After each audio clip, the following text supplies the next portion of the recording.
మమ్మ సాదా సుమలత షాపూర్. నిన్న ఫంక్షన్కి పోయినాము. ఫంక్షన్ నుంచి మార్కెట్ పోయింది మా అమ్మ.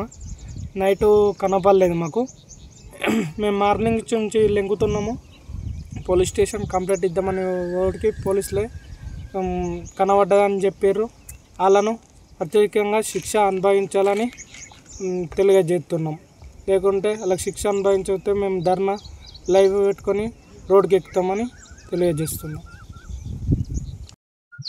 సార్ నా పేరు ప్రశాంత్, మాది నికల్పూర్. మా సొంత పిన్ని సార్, మా అమ్మల చెల్లి. అయితే నిన్న కొండూరు ఫంక్షన్కి వెళ్ళింది సార్, తొట్ల ఫంక్షన్కి. అయితే ఈవినింగ్ మార్కెట్కి వచ్చిందంట. మార్కెట్కి వచ్చి కూరగాయలు గిట్లా తీసుకున్న తర్వాతకి వెళ్ళి అది ఎక్కడికి వెళ్ళిందో మాకు తెలియదు. అయితే నైట్ మొత్తం చూసినాము.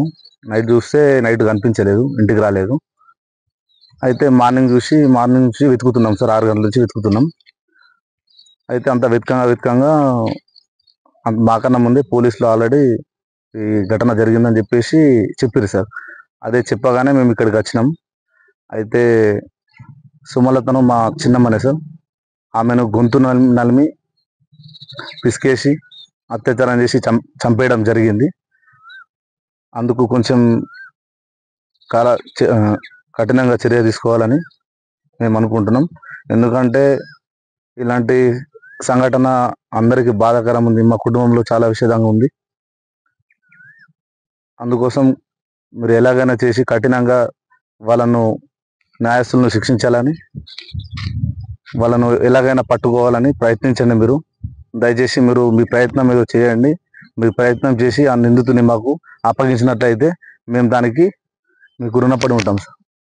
అయితే నిన్న తొట్లకేయింది, ఒక్కతే తొట్లకేయింది, ఫంక్షన్కి వేయింది, పొద్దువేయింది. ఫంక్షన్కి పోయి నందిపేట నిన్న అంగట్లా సామాన్ తీసుకున్నది. ఆటోలో అక్కడికి వచ్చినట్టు ఉన్నదో ఎట్లా ఉన్నదో తెలియదు, దేవుడికి తెలుసు. మేమైతే చూడలేము, మరి జీజీ నాడు కూడా.